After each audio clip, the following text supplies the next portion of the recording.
Hello and welcome to a Star Citizen Alpha 3.8 state of the game. Star Citizen Alpha 3.8 has a host of new features and some amazing technical achievements and core tech. And if you'd like to see a rundown of those new features and that tech, I will link my video down below going over them.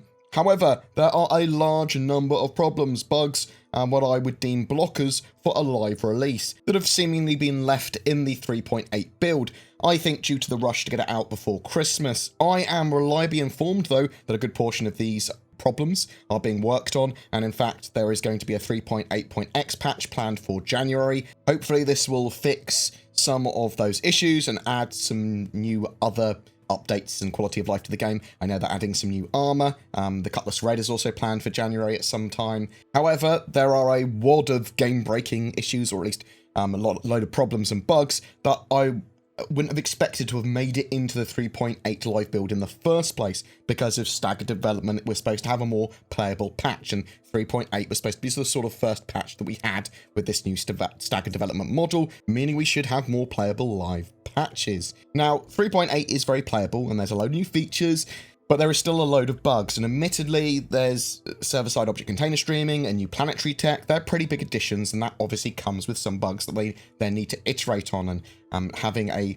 limited amount of time at the end of the year compared to what they would normally have does change some of the expectations with a patch. However, I did say I was going to be more critical with 3.8 as a patch and onwards because of staggered development. So this video is going to focus on triage, bugs, much needed fixes that CIG need to be working on, problems with the game basically more than anything else, because I've covered what the new patch has to offer in a few other videos already. I just sort of want to talk about the problems with it and maybe stability and stuff like that as well. Actually, let's start with that. Stability for the server is actually pretty good, at least for me. And according to the telemetry data on 3.8, it has a stability index of 0.03. So the lower the number, the better.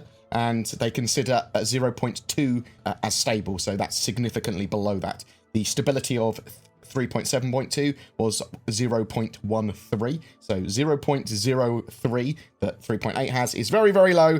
The score basically takes into account ungraceful disconnections per hour, so crashes and that sort of stuff of clients and the server. We are now starting the game with 0 alpha UEC, plus any UEC that you have on your RSI account, which is causing some stress to players, as you literally might start with no alpha UEC if you didn't get a referral link originally, or you haven't bought any UEC, and you don't have any sort of like referrals or whatever. So lots of players will need to do some missions quick in their ship before they can actually buy anything at all. Now, apparently that is a design choice. We'll have to wait and see if they change that in the future.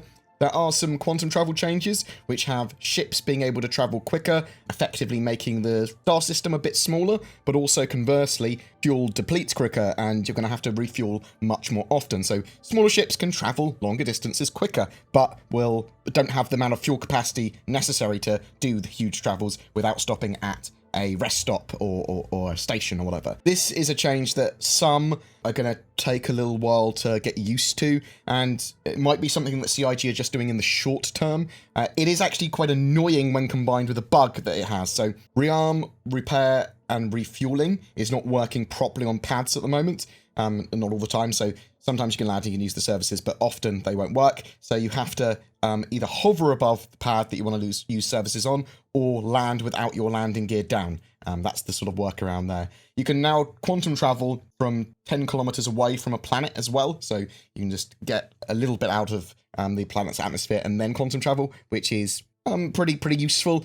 Basically, transit times from planets, cities, and in space have been cut down significantly in this patch. Although obviously there's fueling that you need to refuel yourself much more often. The Moby-Glass is hitching and taking multiple attempts to open. That is a problem that I've had ever since I can remember playing Star Citizen with the Moby-Glass, and it's still there. Sometimes the star map is unresponsive as well, and you can't plot a route. I've seen lots of people complain that the star map is hard to navigate, but I always double left click and double right click to zoom in and zoom out quickly. Also, if you hover your cursor over the planet or object you're trying to get to when you're zooming in and out manually, then that object typically won't disappear. They've added a drop shadow to the HUDs, but still on the Moby-Glass and some of the star map stuff, it's hard to read sometimes. Some screens, windows, HUDs, and helmets have big glare problems. Quantum travel causes frame hitching and dropping as well. Also, you kind of lose a load of important HUD information when you go to spool for quantum travel still, which I find weird. It's also strange that we have to quantum travel to planets before we go to their moons. Why no straight fly to moon or other area? I don't want to keep on having to go to planetary bodies first. I mean, maybe it's a design choice. Well, it's clearly a design choice at the moment. Not one I'm massively fond of. FPS weapons not firing or disappearing from your hands is probably the most annoying bug this patch, although I might come into another one before that. Let's see. So basically, your weapons might disappear from your hands if you switch between them, and sometimes your weapons don't fire when you want them to fire, which is not great. So the workaround for that is to set a weapon inspect key. So you can go to settings, key bindings, advanced, on foot all, and then inspect item. Set a key for that. Use inspect item when your weapons are not firing, or even before combat, and then you shouldn't have a problem with your weapon firing. And this is actually also true of the mining tool as well. Sometimes the mining tool doesn't fire, so you wanna be shooting with the mining laser, inspect it if it doesn't work. I also recommend buying spares of weapons and mining tools, especially because you do lose weapons in your hand permanently in a patch cycle when you drop them if you die. So buying lots of spares of mining lasers and stuff like that is a good shout. Boxes falling through the ground and from ship's cargo holds and disappearing, that's really, really quite a big problem still. The use of the cargo bay on the 300 series doesn't work at all as well at the moment. Ships in vehicles can sometimes ghost through them, get stuck, explode. The sort of like cargo ramps and that sort of stuff, walking through them, driving through them can sometimes cause lots of problems. And this is obviously frustrating and means that you can't complete some missions or they bug out, and it means you can't move around in the game in the way that you want a lot of the time with the vehicles you want to do that with. Interactions with kiosks may sometimes fail to buy and sell, and you might have to use them again. Selling via the mining kiosks seems to have at least used to cause crashes, although I think that might have been fixed. Desyncing, so sort of teammates' locations, party members' locations, they are inaccurate and erratic, and sometimes you can see people's characters frozen on the spot, and then effectively they are invisible and it doesn't track them properly. So the workaround for that is if you all respawn or move to another area of space or change server, that seems to fix it. It's just quite erratic, that sort of problem presents itself. Some people are getting stuck in their seats, so press Y if you can't exit by other means. Hold backspace if you need to respawn. Some elevators don't work at like Port Tressler and Everest, though relogging seems to fix that if you are stuck there. Ship doors are sometimes janky and unresponsive, although typically they either solve themselves or just respawn the ship.